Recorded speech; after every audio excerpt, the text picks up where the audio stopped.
Bolsonaro está impedido de participar das eleições até 2030. E aí, com essa decisão de Alexandre de Moraes, Bolsonaro escreveu no X que se trata de uma perseguição sem fim. Ele também lembrou a multa de R$ 425 mil a Jair Bolsonaro. Está aqui, e aí ele colocou um trecho aqui, inclusive da decisão. Vamos lá, Thales, começo com você. É uma perseguição sem fim mesmo? Como analisar aí essa decisão do Alexandre de Moraes? Não, o Bolsonaro perseguiu o Alexandre de Moraes por muito tempo. Perseguiu o Supremo também por muito tempo. Ele não pode reclamar de perseguição, não, não há perseguição. Outra questão é o seguinte: ele sabia exatamente os riscos que corria quando transformou o 7 de setembro num comício e quando chamou os embaixadores para denunciar, né, as urnas eleitorais dentro do Palácio da Alvorada. Ele sabia exatamente que estava rompendo com a legalidade. Mas ele estava, naquele período de 2022, o Bolsonaro estava desesperado. Ele resolveu apostar todas as fichas na eleição, na reeleição. Ele disse: olha, eu tenho que. Ele disse, falou com as pessoas próximas, tem que botar tudo, apostar tudo. Inclusive cobrou dos ministros numa reunião que acabou sendo revelada em vídeo. Cobrou dos ministros que entrassem a fundo de todas as maneiras. Porque e por causa disso, porque o que ele imaginava? Ele imaginava o seguinte: tudo bem, eu estou furando a legislação, mas se eu me reeleger, vai ser mais difícil os tribunais decidirem me afastar. Então, por isso, ele resolveu apostar tudo e resolveu furar a legalidade, as leis, partir para cima. Foi o que ocorreu. Não há como dizer que aqueles comícios, teve um showmício lá em Copacabana e teve a fala dele aqui em Brasília, que não foram comícios, não foram atividades eleitorais. No caso de Copacabana, ainda ele impediu o exército de fazer o desfile no centro da cidade, como sempre fez, para poder colocar todo o foco no showmício de Copacabana. Aliás, o ministro Moraes falou isso, que ele usou essa expressão showmício na decisão, dizendo que ele impediu o exército de fazer o ato no centro da cidade para colocar foco em Copacabana. Está lá no parecer na decisão do Alexandre de Moraes. É isso. O Deise, queria até entender essa decisão do Alexandre de Moraes. Faz sentido ele negar que Bolsonaro e Braga Neto recorram ao STF? Faz sentido ele manter isso no Tribunal Superior Eleitoral e manter a decisão e tornar eles inelegíveis? Olha, Fabiola, num país em que todas as decisões judiciais elas acabam não tendo validade, né? No fim, a gente vê uma que foi tomada a decisão e se mantém, né? Faz sentido, sim. Eu concordo com o Thales em tudo que ele falou, né? O ex-presidente Jair Bolsonaro está falando que acontece uma perseguição a ele, mas a gente tem que lembrar que assim que ele assumiu a presidência da República, já no primeiro mês, em janeiro, ele começou os ataques dele ao STF, né? Eu nem vou falar aqui das outras instituições, né? Mas então, como que você fala de perseguição política se no seu primeiro mês de presidente, no seu primeiro mês no mandato, você já começa a atacar as instituições, né? Então, é perseguição de quem aí? Então, a gente tem que colocar também em linhas muito, muito claras esse tipo de coisa.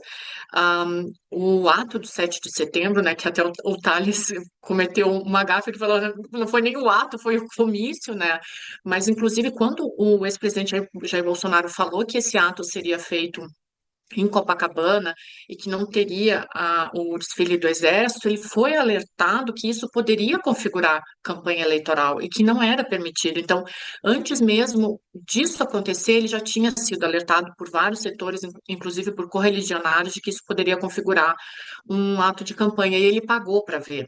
né? Como naquela reunião ministerial, que daí é um outro contexto, mas no caso do 7 de setembro, ele estava ciente do que poderia acontecer, né? Ele estava ciente que ele estava, de uma certa forma, quebrando as regras do jogo, né? E aí as consequências elas aparecem.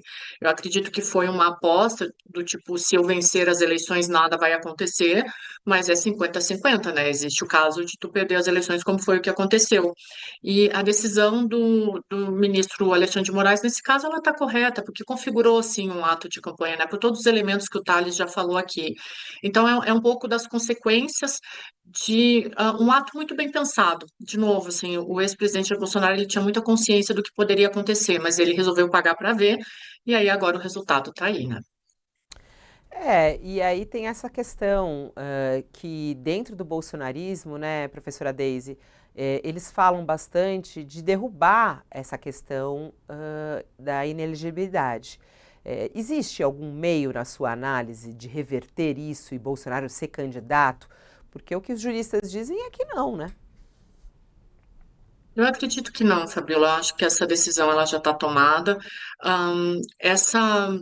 Essa fala de tentar reverter esse processo, eu acredito que ela é muito mais para manter essa parcela do bolsonarismo mobilizada, né, que a gente acredita, as pesquisas indicam que seja em torno de 25 a 26%, então é uma parcela bem substancial da população, mas isso é uma forma de manter essa base mobilizada, porque a gente tem hoje uma divisão aqui no Brasil muito clara entre bolsonarismo e lulismo, né?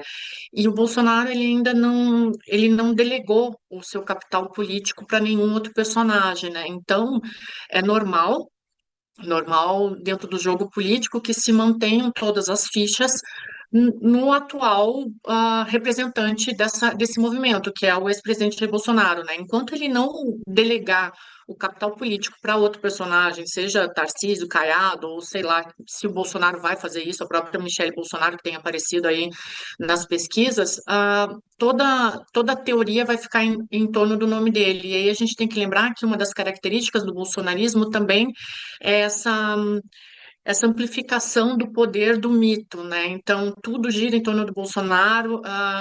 Existe uma avaliação de que ele é o intocável. Então, esses movimentos, a gente tem até uma teoria na ciência política que se chama dissociação cognitiva, né? Então, a realidade ela não interfere nos fatos, né? Interfere aquilo que eu quero acreditar. Enquanto o Bolsonaro mantém essa base mobilizada, dizendo que foi injusto, que é perseguição política, essa base que acredita nele vai seguir acreditando que existe a possibilidade de uma reversão, mas eu acredito que não exista, não.